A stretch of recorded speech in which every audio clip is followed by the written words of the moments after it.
Halo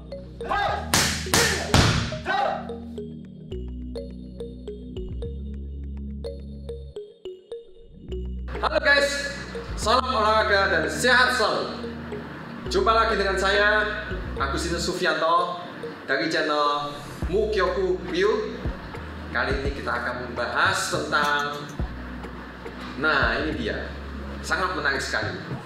Topik bagaimana menghindari serangan mematikan. Nah, tips ini berguna untuk para praktisi yang sudah berlatih bela diri maupun yang masih awam tentang bela diri.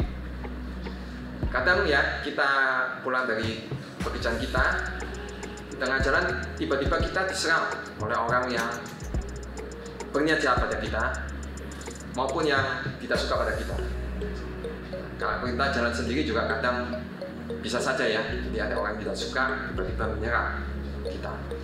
Kali ini saya akan ditemani oleh co-host saya, Sensei Daniel Mahardhani, untuk bincang-bincang santai dan kita berdiskusi bagaimana cara mengatasi serangan mematikan. Mari kita ikuti perbincangan seru ini.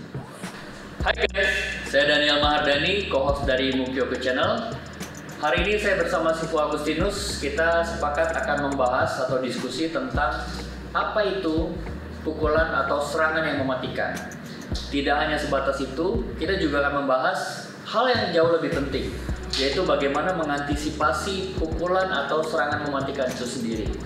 Saya pertama-tama akan bertanya kepada Sifu Agustinus, apa pendapat beliau tentang pukulan atau serangan mematikan itu sendiri. Mungkin silakan Sifu Agus, bisa jelaskan ke kita semua. Oke, kalau menurut pendapat saya pribadi ya, jadi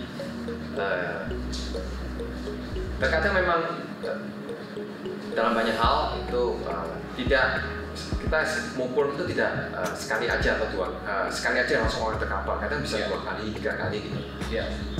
Nah, tapi kadang mungkin yang sekali itu pukulan sekali itu terkenanya titik-titik vital di tubuh kita.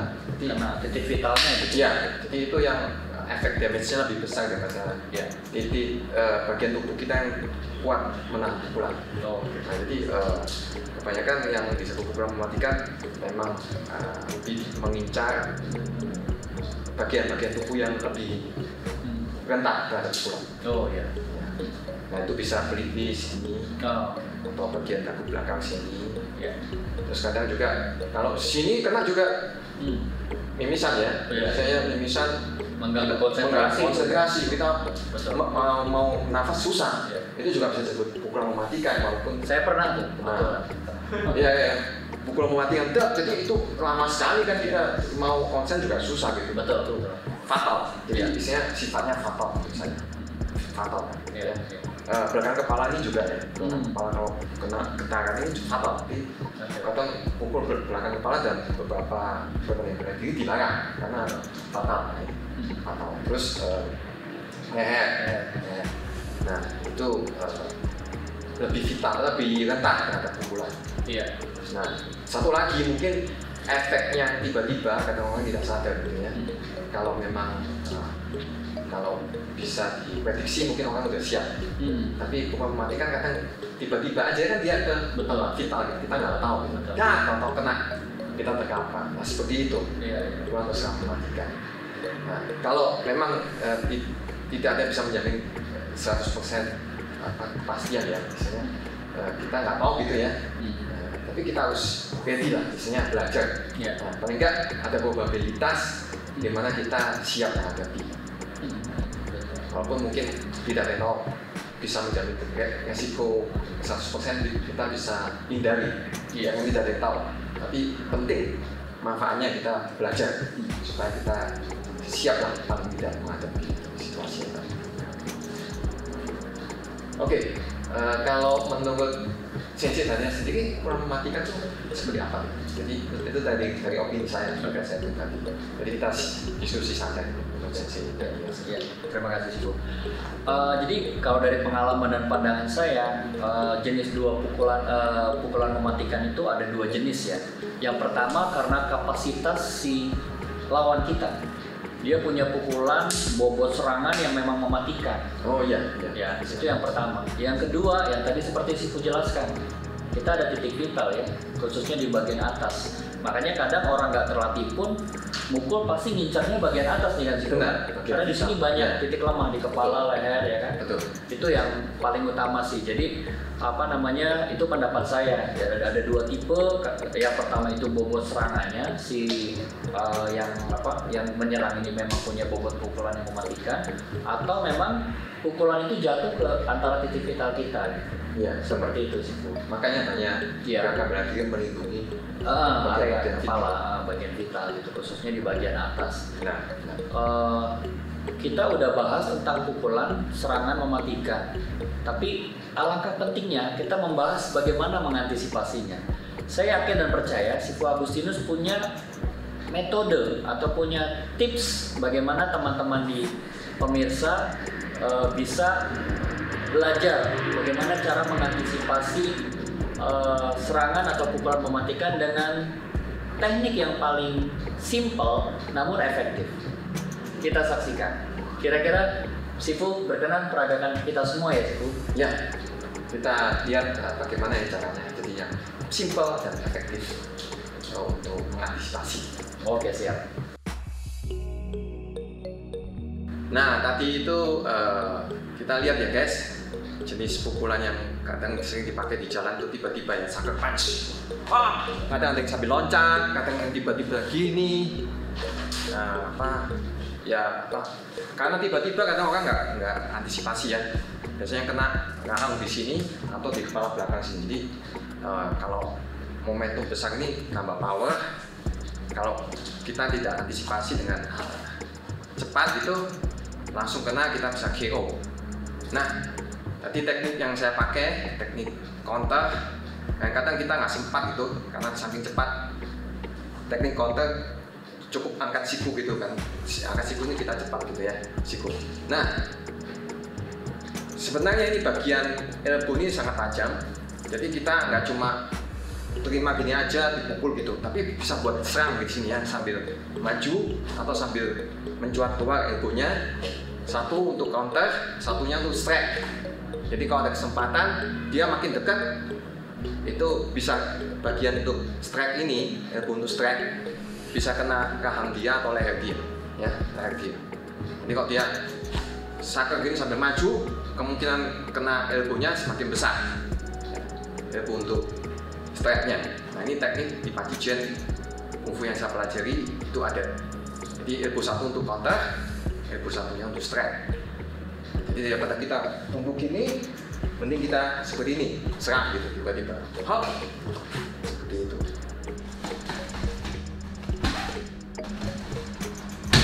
Nah tadi gerakan yang kedua itu menghadapi pukulan lurus yang tiba-tiba ya. Jadi kadang ada kita tiba-tiba dipukul lurus gitu. Nah, kita jangan makin memajukan badan ya, karena pukulan momentumnya lurus. Jadi kalau kita memajukan badan malah kena gitu ya. Atau kita majukan badan nyambut dengan pukulan, kita juga kena. Nah ini perlu tangan satunya counter, tangan satunya controlling. Jadi satunya controlling arah dia karena lurus, kita balikan ke arah yang lain. Nah, tapi harus ada counternya, jadi nggak cuma controlling aja kan, karena bukan momentumnya cepat gitu ya. Kita harus counter bersamaan dengan controlling. Nah itu penting di sana. Jadi karena orang kalau emosi lurus balas lurus, ya itu adu pukulan tadi. Nah, karena kita nggak tahu pukulan lawan lebih kuat, kena bagian vital kita, ulu hati kita yang KO seperti itu. Nah guys, tadi saya sedikit mendemonstrasikan bersama host Mukyo Channel, Sifu Agustinus, tentang caranya mengantisipasi serangan mematikan. Kali ini tadi Sifu Agustinus berusaha menendang bagian rusuk saya, dan apabila saya biarkan itu akan menimbulkan cedera di bagian rusuk. Tapi saya coba mengantisipasi dengan melakukan tangkisan, membuang arah serangan, dan saya ambil momentum waktu kaki lawan turun belum stabil betul, saya lakukan sapuan ya, supaya lawan jatuh, dan akhirnya saya lakukan finishing ke bagian vitalnya. Tekniknya tidak terlalu sulit, ya. Tapi yang perlu teman-teman pelajari di rumah atau tempat latihan adalah timing, ketepatan, agility, menghindari serangan, lakukan parry dengan baik, perlu dilatih, double hand parry. Terus kita lakukan hindaran, timing, jarak perlu diatur. Langsung begitu kaki lawan turun, kita lakukan sapuan dan finishing. Itu sebetulnya bisa dipelajari siapa saja di rumah ataupun di tempat latihan. Tekniknya tidak sulit, timingnya yang perlu dipelajari. Terima kasih.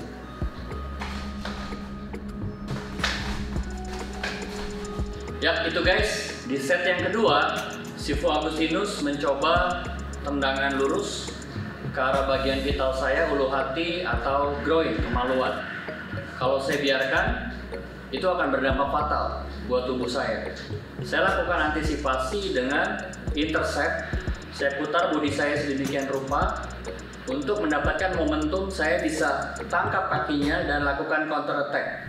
Ya, counter attack-nya bisa kita sesuaikan. Kalau jarak kita dekat, kita bisa lakukan seperti uppercut, ya. Atau kalau jaraknya sedang, kita bisa elbow, dan bisa juga kalau jarak jauh kita bisa pakai palm, ya, ke arah dagu, atau kita cengkraman ke arah mata atau tusukan ke arah mata, tusukan jari. Sekali lagi, kaki itu atau tendangan bobotnya 3-4 kali lipat lebih bertenaga daripada tangan. Kurang bijaksana rasanya kalau kita menangkis tendangan dengan tangkisan, kecuali kalau kita sudah latihan dengan cukup banyak. Jadi saya ambil momentum untuk memudahkan teman-teman berlatih, tidak perlu menggunakan tenaga yang besar, timingnya saja yang dipelajari, momentum untuk membuang serangan sehingga tidak jadi efektif menjadi sebuah serangan balasan, counter attack yang lebih efektif dan bisa mematikan juga. Seperti itu kira-kira. Terima kasih. Nah guys, tadi kita sudah banyak membahas tentang serangan mematikan. Sangat bermanfaat bagi kita semua, baik yang praktisi maupun yang awam bela diri. Nah, jangan lupa untuk ikutin konten kita terus karena akan banyak topik menarik yang akan kita angkat.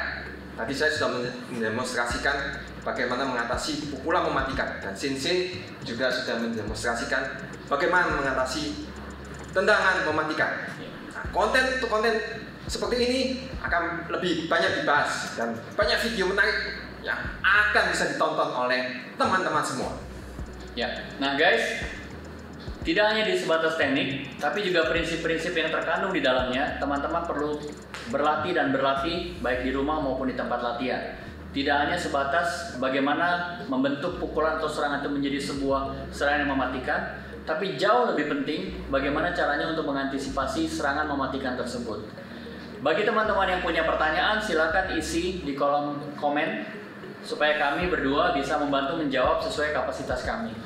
Jangan lupa like, comment, subscribe, dan share ke semua media sosial teman-teman supaya channel ini, Mukyoku Channel, bisa memuat konten-konten yang jauh lebih berbobot dan lebih berkualitas di kemudian hari. Oke guys, salam olahraga dan sehat selalu.